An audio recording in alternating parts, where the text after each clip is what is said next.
তো আজকের ক্লাসে আমরা প্রথমেই পড়বো কলিগেটিভ প্রপার্টি। তো জানবো যে কলিগেটিভ প্রপার্টি কি বলে, কাকে বলছে। তো বলছে the properties of a dilute solution which do not depend upon the nature of the solute but depends on the number of solute particles dissolved in the solution is called colligative properties। মানে বলছে দ্রবণের যে সমস্ত ধর্ম দ্রবণে উপস্থিত দ্রাবের প্রকৃতির ওপর নির্ভর করে না, কিন্তু তার সংখ্যার ওপর নির্ভর করে, তাকে বলছে দ্রবণে কলিগেটিভ প্রপার্টি বা সংখ্যাগত ধর্ম। তো কলিগেটিভ প্রপার্টি বা সংখ্যাগত ধর্ম চার ধরনের হয়। প্রথমে আসছে relative lowering of vapour pressure বা বাষ্পচাপের আপেক্ষিক অবনমন, 2 এলিভেশন অফ বয়েলিং পয়েন্ট বা স্ফুটনাঙ্কের উন্নয়ন, 3 ডিপ্রেশন অফ ফ্রিজিং পয়েন্ট বা হিমাঙ্কের অবনমন, 4 অসমোটিক প্রেশার বা অভিস্রবণ চাপ। তো এরপরে আমরা যেটা এইগুলো ওয়ান বাই ওয়ান আমরা সবকটা আসবো, প্রত্যেকটা ডিটেলসে জানবো। তো তার আগে কিছু বলি যে এই লঘু দ্রবণের যে সংখ্যাগত ধর্ম, তো এইগুলো মেনে চলার কিছু শর্ত আছে। তো এই শর্তগুলো কি, সলিউটটাকে সবসময় সলিড হতে হবে, নন ভোলাটাইল হতে হবে, নন ইলেকট্রোলাইট হতে হবে। বাংলায় বললে অনুদ্বায়ী, তড়িৎ অবিশ্লেষ্য, কঠিন হতে হবে, এটা কিন্তু মাস্ট। আর কি, আর যখন আমি এই সলিউশনটাকে, এই যে সলিডস, এই যে solid, non volatile, non electrolyte সলিউশনটাকে, মানে সলিডের সলিউশনটাকে যখন আমি ফ্রিজ করব, ফ্রিজিং পয়েন্টে শুধুমাত্র যেন সলভেন্ট মানে দ্রাবক অণুগুলো যেন শুধুমাত্র ফ্রিজ হয়, কোনো সলিউট অণু যেন ফ্রিজ না হয়। ঠিক আছে, এটাই হলো কিন্তু আমার এই কলিগেটিভ প্রপার্টি ওবে করার কিছু শর্ত। ঠিক আছে, তো চলে আসছি প্রথমেই যে Raoult law of relative lowering of vapour pressure. তো কি বলছে Raoult law of relative lowering of vapour pressure? বলছে the relative lowering of vapour pressure of a dilute solution of non-volatile non-electrolyte solid solute is equal to the mole fraction of the dissolved solute। তার মানে বলতে কি চাইছে, বলছে কোনো অনুদ্বায়ী তড়িৎ অবিশ্লেষ্য কঠিন দ্রাবের লঘু দ্রবণের বাষ্পচাপের আপেক্ষিক অবনমনের মান দ্রাবের মোল ভগ্নাংশের সমান হয়। এইবার আমরা একটা জিনিস পড়েছিলাম যে কোনো একটা বিশুদ্ধ দ্রাবকে যদি আমি কঠিন অনুদ্বায়ী তড়িৎ অবিশ্লেষ্য দ্রাব যদি যোগ করে দিই, তাহলে দ্রবণের বাষ্পচাপ কমে যায়। আমরা আগে দেখেছি এই কেসটা। তাহলে কি হয়, আমি ধরে নিচ্ছি ইনিশিয়ালি পিওর সলভেন্টের ভেপার প্রেশার কত, P0। তাতে আমি solid, non electrolyte, non volatile, solid solid add করলে তার প্রেশার হচ্ছে পি, মানে এটা হলো সলিউশনের প্রেশার। তাহলে লোয়ারিং অফ ভেপার প্রেশার কত, P0 মাইনাস পি। তার relative lowering of vapour pressure, রিলেটিভটা কার রেসপেক্টে দেখো, পিওরের রেসপেক্টে। তাহলে P0 মাইনাস পি বাই P0টা হলো কি আমার, তাহলে relative lowering of vapour pressure. এটাই বলছে অ্যাকর্ডিং টু রাউল্ট ল, এটা সলিউটের মোল ফ্র্যাকশনে ইকুয়াল। তাহলে এটা equal to x2, by x2 equal to mole fraction of solute. Clear? তো এই হচ্ছে কি এর ম্যাথামেটিক্যাল ফর্ম। যদি রাউল্টের ল লিখতে দেয়, এই পুরোটা লিখতে হবে। ক্লিয়ার? এরপরে চলে আসছি যে এই যে ইকুয়েশনটা পড়লাম, এটা আমরা আগে যে একটা রাউল্টের ল পড়েছিলাম যে P equal to P0 into x1, এই যে এই রাউল্টের লটা পড়েছিলাম। তো এটাকে এই ইকুয়েশনটা থেকে এটা ডিরাইভ করা যায়, সেটাই আমরা একটু দেখব কী করে। ঠিক আছে, তো আমরা আগে জেনি যে কোনো একটা সলিউশনের প্রেশার কি হয়, তার সলভেন্টের মোল ফ্র্যাকশন আর সলভেন্টের, পিওর সলভেন্টের ভেপার প্রেশারের এরকম মাল্টিপ্লিকেশন হয়। ঠিক আছে, তাহলে P equal to x1 into P0, এটা আমরা আগে দেখেছি। আর P0 equal two vapour pressure of the pure solvent, মানে বা পিওর মানে যেটা দ্রবণের বাষ্পচাপ, ওটা এই দ্রবণ বলছে বিশুদ্ধ দ্রাবকের বাষ্পচাপ। পিটা হচ্ছে গিয়ে দ্রবণের বাষ্পচাপ, x1টা হচ্ছে গিয়ে মোল ফ্র্যাকশন অফ সলভেন্ট। তাহলে আমি এখানে যদি এটাকে বাই করে দিলাম, এটা ইকুয়াল টু x1 লিখতে পারি। তো এই x1 এর জায়গায় আবার জানি তো যে x1 plus x2 equal two, মানে দ্রবণ, মানে সরি x1টা তো আমার কি সলভেন্ট, পিওর সলভেন্ট, এটা সলিউটের মোল ফ্র্যাকশন। তো এই টোটাল মোল ফ্র্যাকশন কত হয় 1। তাহলে আমি x1 এর জায়গায় লিখতে পারি 1 মাইনাস x2। তো এইখান থেকে ক্যালকুলেশন করে দেখবে এরকম আসবে x2 equal to P0 minus P by P0। তাহলে এটাকে ওই ফর্মুলা থেকে ডিরাইভ করা যাচ্ছে। ক্লিয়ার? এটাই প্রুভ করতে দেয় মাঝে মাঝে। এরপরে চলে যাই টেম্পারেচার ডিপেন্ডেন্স, যেটা টেম্পারেচারের উপর ডিপেন্ডেন্ট কিনা। ঠিক আছে, এই কলিগেটিভ প্রপার্টিটা। এবার একটা জিনিস দেখো, তো আমরা কি বললাম, P0 minus P by P0 equal to x2। তাহলে রিলেটিভ লোয়ারিং অফ ভেপার প্রেশারটা x2 সমান, x2টা কি মোল ফ্র্যাকশন অফ সলিউট। এবার মোল ফ্র্যাকশন কি টেম্পারেচার ডিপেন্ডেন্ট? না, এটা টেম্পারেচার ডিপেন্ডেন্ট নয়। তাহলে রিলেটিভ লোয়ারিং অফ ভেপার প্রেশারও কিন্তু টেম্পারেচার ডিপেন্ডেন্ট নয়। তাহলে এটা একটা টেম্পারেচার ইনডিপেন্ডেন্ট টার্ম। ঠিক আছে, এটা মনে রাখবো। ক্লিয়ার? এরপরে যে আরেকটা আসে যে কি বলছে, relative lowering of vapour pressure is a colligative property. ধরো এটা প্রুভ করতে দিল যে relative lowering of vapour pressure is a colligative property. তো কী করব, ধরো দুটো সম আয়তনের বিকার নিয়েছি, তাতে সম আয়তনে দ্রবণ আছে, ঠিক আছে, তার মধ্যে এ আর বি দুটো ডিফারেন্ট টাইপের solid non volatile non electrolyte solute, ঠিক আছে, সমমোলার পরিমাণ অ্যাড করছি, ঠিক আছে, সেম মোলার, ভালো করে বুঝবে কি বলছি। দুটো সেম সাইজের বিকার, তার মধ্যে সেম সাইজের সলভেন্ট নিয়েছি, আর এ আর বি দুটো সলিউটটা ডিফারেন্ট, তাদের নেচার ডিফারেন্ট, ঠিক আছে, কিন্তু এরও আমি সেম মোল নিয়েছি, এরও সেম মোল, মানে এটা যদি 1 মোলার নিই, এটাও 1 মোলার নিয়েছি, নিয়ে অ্যাড করেছি সলভেন্টে। তার ক্ষেত্রে দেখা যাচ্ছে, অ্যাড করার পর দেখা যাচ্ছে দুটোর ক্ষেত্রেই relative lowering of vapour pressure same হচ্ছে। এর থেকে কি প্রুভ হয় যে relative lowering of vapour pressure দ্রবণের কণা সংখ্যার উপর নির্ভর করে, কণা সংখ্যার উপর নির্ভর করে বলেই এটা কিন্তু সেম হয়েছে। যদি নেচারের উপর ডিপেন্ড করতো, কারণ দুটো ডিফারেন্ট সলিড নিয়েছি এ বি, ঠিক আছে, যদি নেচারের উপর ডিপেন্ড করতো তাহলে কখনোই কিন্তু তাদের relative lowering of vapour pressure same আসতো না। যেহেতু সেম আসছে, আর আমরা যেহেতু সম মোলার নিয়েছি বা সেম মোলে নিয়েছি, তার মানে কি বলতে পারি যে এতে সেম মোলে সেম নাম্বার অফ মলিকিউল থাকে, তাহলে বলতে পারি যে relative lowering of vapour pressure কণা সংখ্যার উপর নির্ভর করছে, তাই এটা একটা কলিগেটিভ প্রপার্টি। ক্লিয়ার?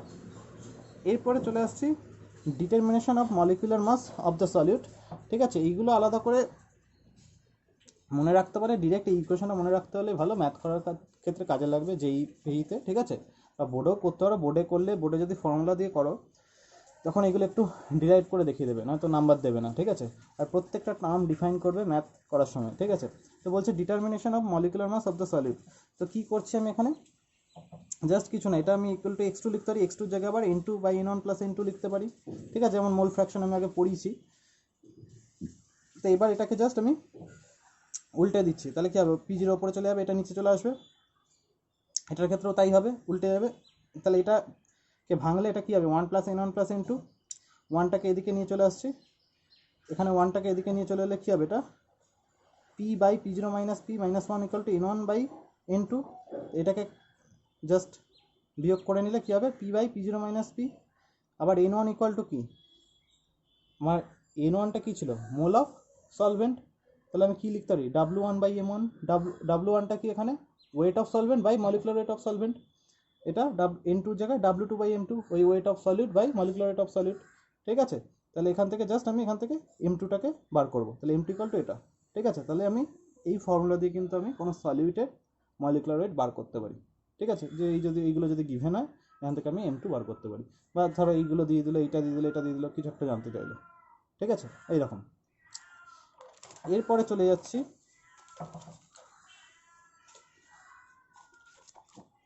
ওয়েট। এরপরে যে কলিগেটিভ প্রপার্টিটা পড়বো সেটা হচ্ছে গিয়ে elevation of boiling point of a solution. এইবার একটা জিনিস বলি যে বয়েলিং পয়েন্টটা কি, আগে আমাদের এটা জানতে হবে যে সলিউশনের বয়েলিং পয়েন্টটা কি, ক্লিয়ার? তো বয়েলিং পয়েন্ট কাকে বলছে, বলছে যে উষ্ণতায় কোনো তরলের বাষ্পচাপ বহিস্থ চাপের সমান হয় এবং তরলটি ফুটতে শুরু করে, সেই উষ্ণতাকে উক্ত তরলের স্ফুটনাঙ্ক বলে। মানে কি বলছে, the temperature at which vapour pressure of the liquid becomes equal to the external pressure is called the boiling point. মানে যে উষ্ণতায়, ঠিক আছে, তরলের যে বাষ্পচাপটা হয় সেটা বাহ্যিক বাষ্পচাপের সমান হয়ে যাবে এবং তরলটা ফুটতে শুরু করবে, তাকেই বলছে বয়েলিং পয়েন্ট বা স্ফুটনাঙ্ক, ঠিক আছে। এবার আমি কি পড়ছি এখানে, এলিভেশন অফ বয়েলিং পয়েন্ট, ঠিক আছে। তাহলে যদি কোনো একটা পিওর সলভেন্টে আমি non volatile non electrolyte solid solute যদি অ্যাড করি তাহলে কি হয়, তার বয়েলিং পয়েন্ট বেড়ে যায়। কেন বেড়ে যায় আসছি, এক্সপ্লেন করব। তো বেড়ে যায়, তার ফলে কি হয়, বেড়ে যায়। তাহলে এলিভেশন অফ বয়েলিং পয়েন্ট কত, আমি ধরে নিচ্ছি ইনিশিয়ালি সলভেন্টের বয়েলিং পয়েন্ট ছিল টিবি, ঠিক আছে, পিওর সলভেন্টের। তাহলে আমি সলিড সলিউট অ্যাড করার পর সেটা বয়েলিং পয়েন্ট বেড়ে হয়েছে T'(P), ক্লিয়ার? তাহলে এলিভেশন অফ বয়েলিং পয়েন্ট কত, মানে কতটা বেড়েছে, স্ফুটনাঙ্কের উন্নয়ন কতটা হয়েছে, T'(B) minus TB equal to del TB. এই টার্মটাকেও বলতে পারো বা ডেল টিবিটাকেও বলতে পারো এলিভেশন অফ বয়েলিং পয়েন্ট, ঠিক আছে। এটা কি বলছে, এলিভেশন অফ বয়েলিং পয়েন্ট বা দ্রবণের স্ফুটনাঙ্কের উন্নয়ন, ঠিক আছে। তো এরপরে আমি যেটা জানবো যে reason of elevation of boiling point, মানে বয়েলিং পয়েন্ট কেন বাড়ছে, ঠিক আছে। এই এক্সপ্লেনেশনটা একটু ভালো করে শোনো।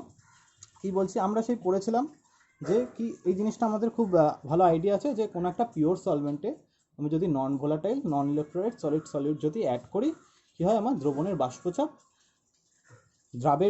দ্রাবকের বাষ্পচাপের থেকে কমে যায়, তাই তো?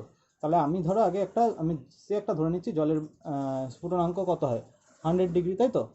তার মধ্যে আমি তাহলে ও 100 ডিগ্রিতেও জলটা ফোটে, ঠিক আছে?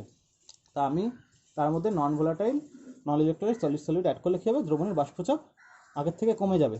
তাহলে দ্রবণের বাষ্পচাপ কি 100 ডিগ্রিতে কি আগের থেকে 100 ডিগ্রিতে ফুটতো, মানেটা কি, তখন তরলের যে বাষ্পচাপ সেটা বাহ্যিক বাষ্পচাপের সমান ছিল, তাই ফুটতো। এখন আমি non volatile non electrolyte solid solute add করলে কী হবে, ওর বাষ্পচাপ কী হবে, তরলের বাষ্পচাপ কমে যাবে, কিন্তু বাহ্যিক বাষ্পচাপটা একই আছে। তাহলে তরলের বাষ্পচাপ বাড়াতে গেলে কী করতে হবে, আমাকে টেম্পারেচার রাইজ করাতে হবে। টেম্পারেচার রাইজ করালেই তবে কী হবে, তরলের বাষ্পচাপ বাড়বে, আর বাষ্পচাপ বাড়তে বাড়তে একটা সময় সে বাহ্যিক বাষ্পচাপের সমান হবে আর তরলটা ফুটতে শুরু করবে। তাহলে কি হচ্ছে, আমার এক্সেস টেম্পারেচার লাগছে, তাহলে কী হবে, বয়লিং পয়েন্ট ইনক্রিজ করছে। এটাই হচ্ছে গিয়ে অ্যাকচুয়াল রিজন যে কোনো একটা পিওর সলভেন্টে solid non volatile non electrolyte solid যদি অ্যাড করি তার বয়লিং পয়েন্ট বেড়ে যায়। এটা অ্যাকচুয়াল রিজন, ঠিক আছে? তো এবার এটাকে গ্রাফিক্যালিও রিপ্রেজেন্ট করা যায়, সেটা একটু বলবো। ধরো এই বরাবর আমি একটা ভেপার প্রেশার ভার্সেস টেম্পারেচার একটা কার্ভ এঁকেছি, ঠিক আছে? তো এইবার এই এ বি আর সিডি কার্ভটা কি, এ বিটা হচ্ছে কি আমার কি বলেছি, আমি পিওর সলভেন্টে কী হয়, ভেপার প্রেশার বেশি হয়, তাহলে এ বিটা হচ্ছে কি কিন্তু আমার সলভেন্টের কার্ভ, ঠিক আছে? আর এটা হচ্ছে কি আমার সলিউশনটার, মানে solid non electrolyte not volatile সলিউটটার সলিউশন, ঠিক আছে?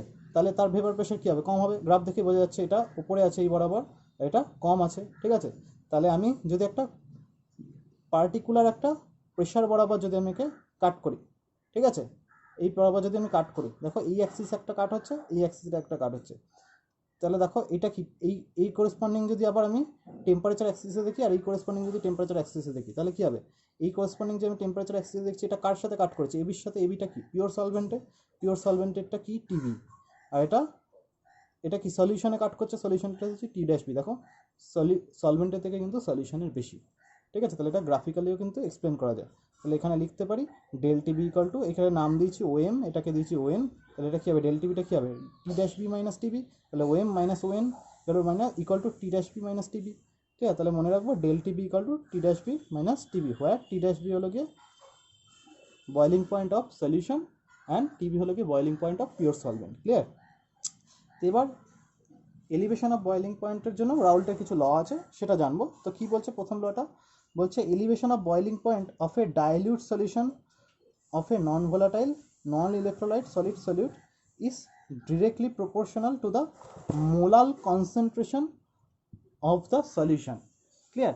তাহলে বলতে চাইছে কোনো দ্রাবকে কঠিন অনুদ্বায়ী তড়িৎ অবিশ্লেষ্য দ্রবীভূত করলে দ্রবণের স্ফুটনাঙ্কের যে উন্নয়ন হয় তা উক্ত দ্রবণের মোলাল গারত্বের সমানুপাতিক, মোলাল ক্যাপিটাল এম, ঠিক আছে?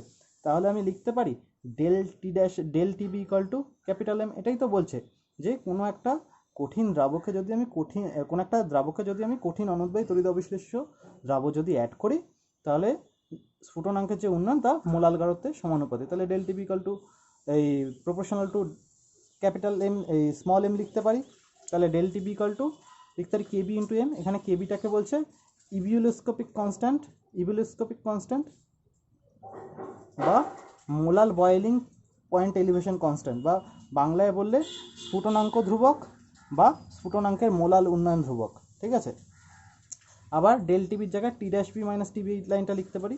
তো এই ফর্মুলা দিয়ে কিন্তু ম্যাথ করা যাবে, ঠিক আছে?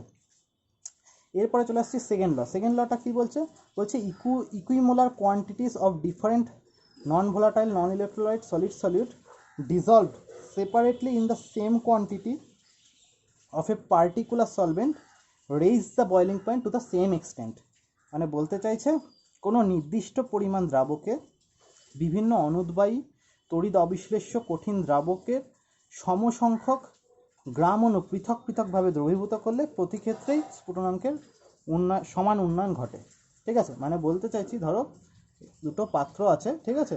দুটো পাত্রে সেম পরিমাণ ভলিউম আমার সলভেন্ট আছে, তার মধ্যে আমি 1 মোল সুক্রোজ আর একটা 1 মোল গ্লুকোজ অ্যাড করছি, এবং অ্যাড করার ফলে দেখছি প্রত্যেক ক্ষেত্রেই আমার বয়েলিং পয়েন্ট বা স্ফুটনাঙ্কের যে উন্নয়ন হচ্ছে সেটা সমান হচ্ছে।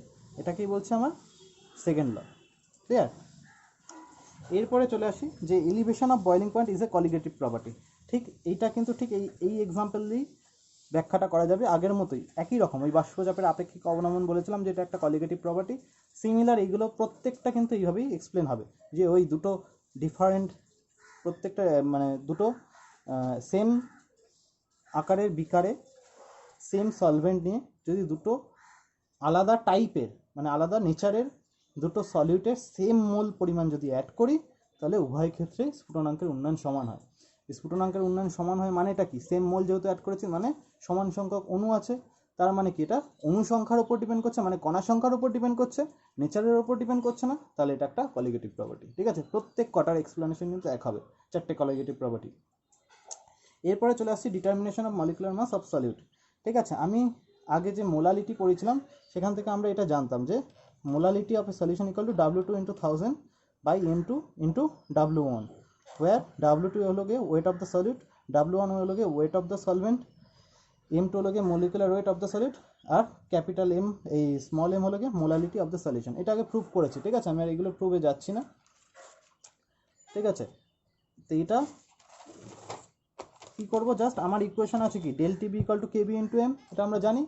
জাস্ট আমি এম এর জায়গায় ভ্যালুটা বসিয়ে দিচ্ছি, ওখান থেকে M2কে সাবস্টিটিউট করলে এই ভ্যালুটা পাবো। তো কোথাও মলিকুলার ওয়েট বার করতে দিলে এই ফর্মুলাটা আমি ইউজ করতে পারবো। ঠিক আছে, এরপরে চলে আসছি ডেফিনেশন অফ ইবিউলোস্কোপিক কনস্ট্যান্ট বা মোলাল স্ফুটনাঙ্ক উন্নয়ন ধ্রুবকের সংজ্ঞা কী। ঠিক আছে, এইটা যদি আমাকে জানতে চায় তখন আমি কীভাবে এক্সপ্লেন করবো। ক্লিয়ার?